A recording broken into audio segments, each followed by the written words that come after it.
Wow, what an honor to be here with you today.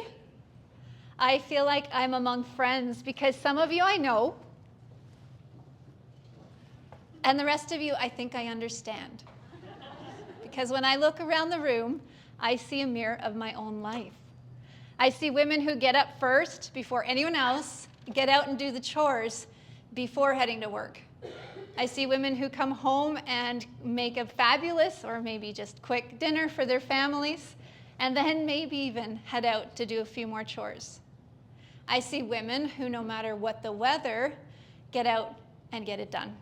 And I'm so proud to be here with you today. My name is Kim Dawson, and I was asked here to speak at the Farm Women's Conference because the idea of what a farm woman is being redefined. While I do live in the country, I don't feel that I'm a farmer in the strict sense of the word. Yes, we do have animals for pleasure and sustenance. And yes, we do have a massive garden. And yes, my husband even does some haying. But in the traditional sense of the word, I don't feel like I'm a farmer. Then again, in 2016, what exactly is a farm woman? Well, I'm here to tell you my story, and I'll let you draw your own conclusions. So my company is called Turning Ground Yoga and Wellness, and my story with Turning Ground really began in 2008. I had just moved to a small town in Manitoba and promptly settled into family life with one baby and then another one soon afterwards. And looking at the young faces of my future, I felt this pull, not just to the land, but also to the past. I wanted to relearn the skills that my great-grandparents knew by heart, skills that somehow got lost in the shuffle of education and progress and the workforce. Now, none of those things are bad, of course, but they did leave a significant gap in the traditional knowledge of the home, and I wanted to close that gap. And so I started to read. I read home canning books, how to knit books, that one's really good, by the way, gardening books, cheese-making books, and of course, Barbara Kingsolver's Animal Vegetable Miracle. And I got a tiller and I ripped up the lawn. And I started gardening at a friend's house too because I wanted to maximize production. And then in 2014, I moved to Sundre and my life got thrown in a blender. I came out the other side more determined than ever to lead a modern homesteading lifestyle, and I met my soulmate. My life went from pretty good to downright incredible.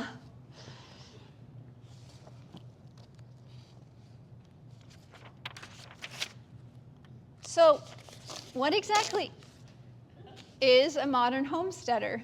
This isn't a dental conference. Well, let's just set the record straight. I am not an off-the-grid, brush my teeth with charcoal kind of gal. I love electricity. I have central heating. I shop at the grocery store. And if I'm honest, probably most of my wardrobe came from a factory overseas.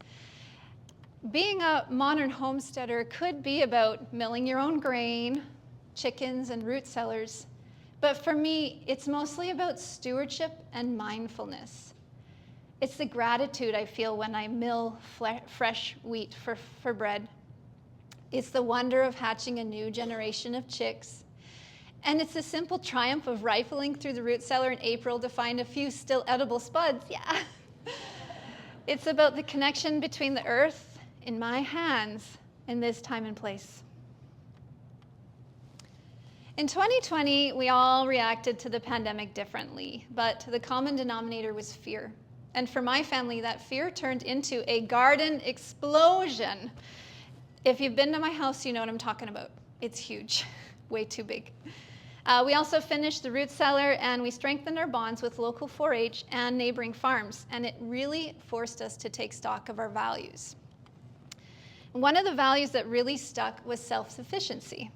Now, we aren't 100% self-sufficient, but we make small efforts, and the greatest of these is saving seeds. So heirloom seeds aren't just seeds, they're stories. They haven't been genetically modified, and they've been kept alive by generations of gardeners who love a specific flavor or know of a plant that can survive a prairie frost better than others. You can't save seeds that have been genetically modified, and the best way to control your seed supplies and plant characteristics is to purchase and save heirloom seeds. So in Canada, there still remain a few companies who are dedicated to preserving the old ways and the old seeds. And these seeds, of course, have stories. Maybe the variety came over from the old country and was tenderly nurtured for 6 generations before making it to the seed catalog. Or maybe there's a seed that goes back as far as the first peoples in these lands, people who could grow corn, beans, and squash and save the seeds year after year. I want you to feel like you're part of the seed story too, which is why in your swag bag, you will find a pamphlet with a special discount code to Heritage Harvest Seed. They're a Canadian heirloom company out of Manitoba with a big heart.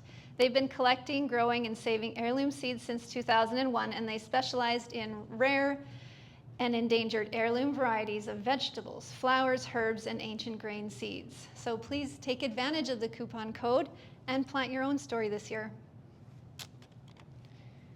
Now let's talk about the kitchen. Now, I feel bad for my 3 teenage daughters because I am whimsical in the kitchen. That's a nice way of saying I'm an experimentalist. My kids won't tell you that I've made a million great meals. They just will remind you about that one failure, those crab cakes, repeatedly for the last decade. But as I've aged, that experimentation became a necessity. I struggled with digestive issues and the typical IBS labels, and I tried every diet, FODMAP, no nightshades, no sugar, no dairy, no wheat, no fun. But what I've learned is that my body just wanted to come home. Simple, homegrown, home-prepared foods are the ultimate medicine, and bread from fresh milled wheat digests seamlessly compared to store-bought. When I come across an experiment that really hits home, I write it down. And my recipe binder is tattered and overstuffed, so more often than not, that recipe goes digital instead.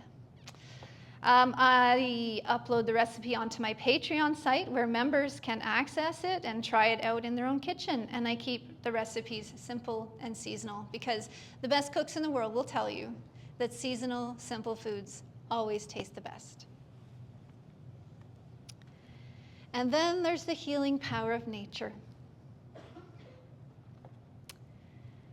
I'm blessed to live where the neighbors are few and birdsong is often the loudest thing you hear. But even in this paradise, sometimes I have to remind myself to just stop working and start connecting.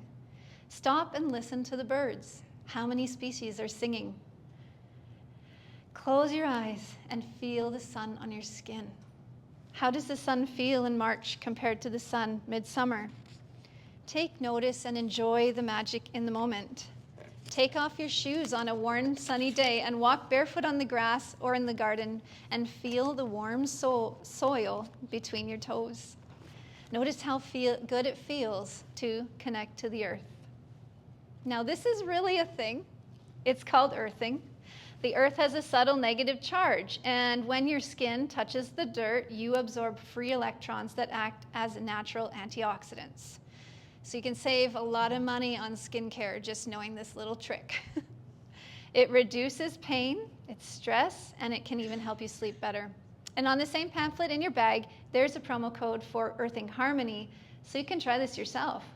This company is devoted to bringing the same natural earthing magic you get when you're barefoot outside to the rest of your home, and they sell grounding sheets, yoga mats, desk pads, and of course, footwear. Now, I've been teaching yoga for almost 20 years.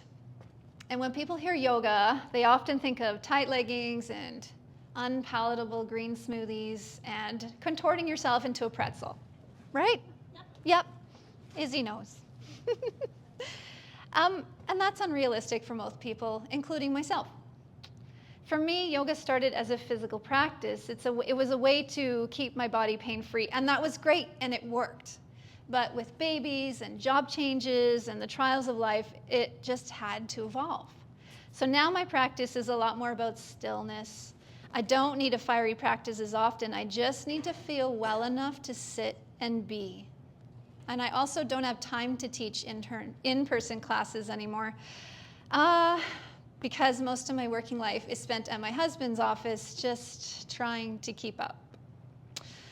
But I was never comfortable with letting it go completely. You see, yoga and the spiritual lifestyle that it encompasses is transformative. It transformed me into a happier, healthier person. And I just want to share that with others. So the best way to do that now is by posting monthly yoga practices on my Patreon site. Members get a new class every month, and they can also view previous classes, and there's a library that you can access anytime. So it's a monthly commitment that I savor, and it's a really beautiful way to spend time with so many wonderful souls. So to help you find your own grounded life, I've included a link and discount code on that pamphlet to my Patreon site. And every month you will be able to access seasonal recipes, meditations, and movement. I'd love for you to be a part of it. In that same package, I've included a sample of Eminence Organic Skincare. I sell these products and use them in my facials because I believe our skin, which is our largest organ, deserves that same mindful organic care that we give our gardens. So Thursday's our special day because it's the one day a week when I still work as an esthetician. I just escape from the office one day a week, and it's great. So my clients book well ahead of time and make sure that they secure their appointment, and I find such joy in the cleansing, massage, and connection that each facial treatment entails. And Thursdays really are my favorite day of the week. We often get swept up in the have-tos of daily life, the endless cycles of planting and harvesting and managing the day-to-day. But what if we could elevate those mundane tasks into something sacred? Rituals have the power to transform the mundane into the sacred and turn the ordinary habits into intentional moments of connection. It can be as simple as saying thank you the moment you open your eyes in the morning, blessing the seeds as they meet the soil, offering gratitude for the food on your plate before you eat, and even 5 minutes before bed spent listing what you're grateful for can change your entire perspective. One ritual I have found especially fulfilling lately is lighting candles for our family meal. In the heart of a Canadian winter or early spring, illuminating the table with that warm glow marks the occasion as something truly special. It shifts the energy from slapping food on a plate and shoveling it in at high speed to something special. It's an invitation to slow down and truly enjoy a home-cooked and often a homegrown meal together. It's about sharing the highs and lows, the adventures and the trials of our day. And when those candles are lit, it's a signal that it's time to make conversation and connection the priority. In a world where technology dominates so much of our time, keeping phones away from the table is a rare gift that we can give one another. I personally choose beeswax candles because they smell incredible, they burn beautifully, and they feel grounded. I get mine from a wonderful company in Canada called Honey Candles, and I wanted you to be able to start a ritual of your own, so I've included a honey candle in each of your grab bags today. And if you'd like to explore this further, I've just posted a new description of a candle ritual on my social media. And for those of you on Patreon, there's a full candle meditation launching this month. So sharing my philosophy has led me to the world of books. My first book, The Macadamia Nut Emergency, was published in 2012 on Amazon and is a whimsical tale for young readers about a Santa with a nut allergy and an emergency life-saving trip to Maui. This year, I'm releasing a picture book called If You Don't Have Anything Nice to Say. It's about how negative thoughts cloud our world and how changing a single thought can change a life. So I hope you like getting read too, because I'd like to read some of this book to you now. Whitney had a problem. Everything in her life was wrong. When she got up in the morning and her breakfast was cereal instead of toast, that was wrong. When she walked all the way to school and all the way to the bus stop and ended up last in line, that was oh so wrong. And when her mother told her she had to finish her homework before she could have any screen time, oh, you better believe that was wrong, wrong, wrong, wrong.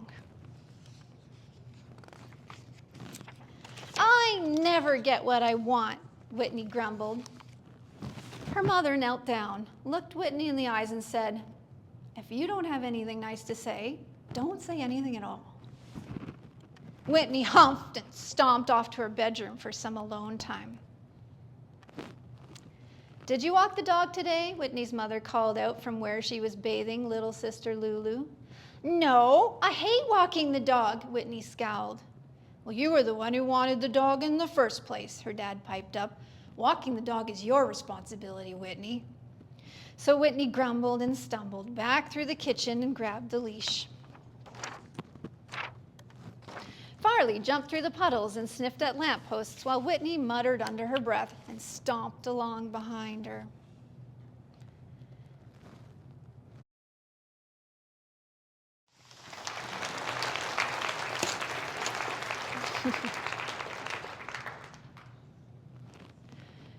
Finally, I'm working on a labor of love called Nourished, the Art of the Slow Year, patterns, recipes, and practices to nourish body, mind, and soul. And it's my intention to send this off to the publisher in January of 2027. So I haven't mentioned it yet, and Izzy's probably wondering why, but I love to knit. In fact, it's like 90% of my makeup. If you opened me up right now, it'd be mostly yarn. Knitting is my passion. That's why I do the YouTube thing, Yoga for Knitters, and I pretty much just walk, talk, and breathe knitting. So this book is really a big deal for me because it's not just a few patterns published on Ravelry. This is like a real big project. It's so far been 2 years in the making, and I for sure have another year before I think all of the patterns are complete and all the things are photographed and ready to go. But so this book is a year of knitting patterns, yoga, and mindfulness practices, and seasonal recipes inspired by what grows in and around my home. It also features stories of a grounded life, and so I thought I could read a little bit of the book for you today. It's a bit different from Whitney's story, though. What was I supposed to do? Oh, yeah, there we go. Okay. Nourished, the Art of the Slow Year. There's a profound, quiet rhythm to the world that we often miss in the rush of the everyday.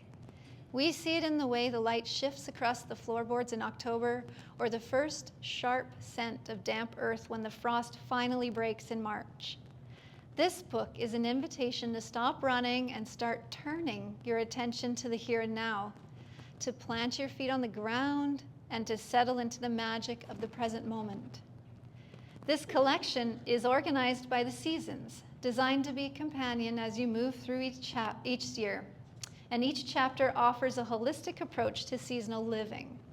Recipes for the soul. These aren't just a list of ingredients. They're celebrations of what the earth is offering right now.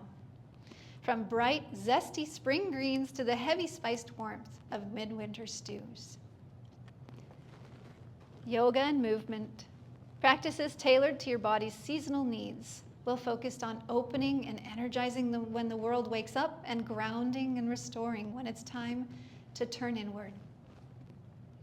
Knitting patterns. Projects that mirror the environment. You'll find light, airy garments for summer evenings and dense, intricate woolens to shield you from the January chill. And personal anecdotes.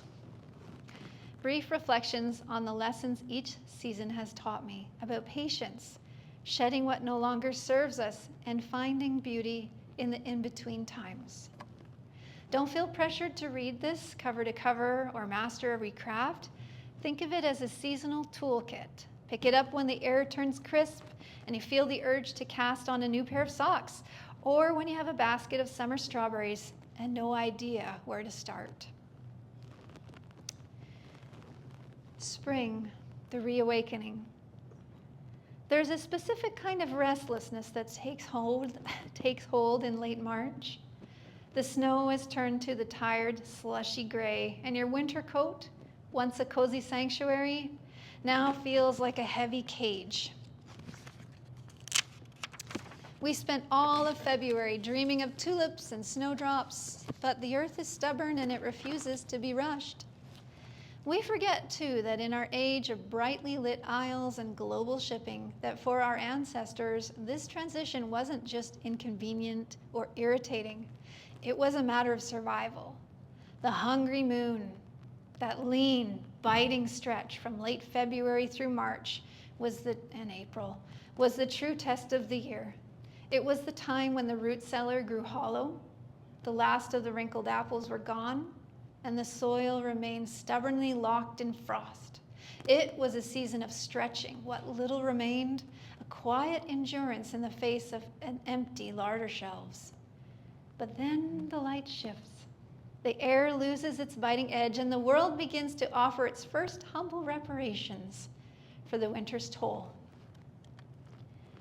Perhaps the most miraculous sign of the turning tide is the quiet ruckus from the coop. After months of winter dormancy, the chickens respond to the lengthening days, and suddenly, there it is, a warm, heavy egg in the nesting box. In the tradition of the hungry moon, the return of the eggs was the first sign that the famine was breaking. Rich, golden yolked, and versatile, the egg is the ultimate symbol of spring, a compact powerhouse of life that requires no tilling or planting. Before the sweet peas and radishes arrived, the earth offers us the cleansers. Dandelion, often maligned as a weed, is actually the first bitter tonic our bodies crave after a winter of heavy starches. Its jagged leaves are a shot of adrenaline for a sluggish system. The astringent and bitter qualities of the dandelion serve to dissolve the sluggish gunk our bodies accumulate over the winter months and help to clean out and lighten up our systems for the coming months. It doesn't taste great, but it works. Along the garden's edges, we find volunteers, microgreens and early herbs, and these tiny, concentrated bursts of pepper and spice can either be foraged outside or grown indoors. These wonderful spring offerings work well in eggy dishes, amplifying the humble egg with delicate infusions of flavor and freshness. And as the tentative green of early April matures into the lush emerald riot of late June, the gardener's offerings shift from survival snacks, lamb's quarters, to the seasonal to true bounty. This is the season of rhubarb, that tart architectural wonder with its shock of crimson stalks, the first fruit that isn't a fruit at all, but a gift of the soil that demands a little sweetness to temper its fire. Alongside it, the vegetable beds begin to overflow with butterhead and romaine, their leaves so tender they practically melt if not handled with reverence. We move into the era of peppery arugula and succulent spinach. I can't wait. Greens that have finally shaken off the lagging frost to become sweet and crisp. In this window of time, the kitchen becomes a place of assembly rather than long simmering, and we're simply the curators of what the earth has so generously provided, piling bowls high with raw, vibrating life before the heavy heat of summer settles in. The hungry moon is now a distant memory. Where there was once bare earth and anxiety, there's now an overwhelming surplus. We find ourselves hurried, not by scarcity, but by the sheer speed of growth. And this is the yoga of the harvest, learning to keep pace with the world's sudden generosity without losing our center. We eat the rhubarb, we toss the salad with handfuls of mint and chive, and we recognize that the cycle has completed its turn. We are full, we are warm, and we are finally truly settled in the season. And just as the seeds are exerting immense pressure to break their hulls, our bodies often feel a restless itch this time of year. After the inward-facing restorative shapes of winter, we move toward expansion. In our practice, we focus on twists to wring out the stagnation of the hungry moon and heart openers to welcome the returning sun. We're learning, alongside the crocus, how to be soft enough to grow, but strong enough to withstand the occasional late-season dusting of snow. As the sun lingers longer in the sky, our relationship with our needles begins to transform. The heavy protective bulk of winter wools gives way to the breathing fibers of linen and silk and cool cotton blends. Knitting in spring is an exercise in lightness. We are no longer building fortresses against the frost, but rather crafting delicate layers in the shifting winds. This is the season for the lacy vernal shawl, a piece designed to be airy as airy as the first cherry blossoms, providing just enough warmth for meditation in the garden without tethering you to the earth. We move away from dense cables and toward open work eyelets, allowing the skin to finally meet the warming air. While the shawl captures the air, the Kundalini rising socks are designed to capture the fire of the season. Spring is a time of upward movement. The sap rising in the trees, the bulbs pushing through the dirt, and these socks mirror that internal and external surge. The Kundalini rising socks design is inspired by both the rising energy of the springtime and also the potent, latent energy residing at the base of your spine. Just as the spring signals a dormant world moving toward the light, these socks represent the uncoiling of spiritual potential, featuring a snake-like pattern winding up the back of the leg to symbolize the serpent's ascent. Upward-facing arrows guide the eye and the energy through every stitch. When we finally move past the lean weeks of the hungry moon, the first meal of truly fresh food feels less like dinner and more like a ceremony. After months of eating what was preserved, the dried, the pickled, the cellared, the snap of a fresh radish or the peppery bite of a chive is a shock to the system. It's a reminder that we're not separate from the dirt, we're made of it. And when we eat the first greens of spring, we are literally consuming the sunlight that the earth has finally been able to catch and hold. So if you're interested in any of my upcoming publications, be sure you're on the mailing list. There's a sign-up sheet on the coffee table, and you can also sign up on my website. Oh, one more. What's the time? Okay. I started today by asking, in 2026, what exactly is a farm woman? And after sharing my stories of seed, soil, and the slow rhythm of the seasons, I think I found my answer. A farm woman isn't defined by the number of acres she manages or how many head of cattle she runs. She's defined by her mindfulness and her stewardship. She is a keeper of stories, a preserver of traditions, and a bridge between the wisdom of the past and the technology of the future. Whether you're calving in a blizzard, milling your own grain, or simply lighting a beeswax candle to reclaim a moment of peace at the end of a long day, you are turning ground. You are nourishing not just the land, but the souls who live upon it. And as you leave here today and head back to your own corners of this beautiful province, I hope you carry a piece of this grounded life with you. Plant the seeds in your swag bag, not just the ones for your garden, but the seeds of a new ritual. Take off your shoes, breathe in the spring air, and remember that like the heirloom seeds we talked about, you are part of a story that is meant to endure. Thank you.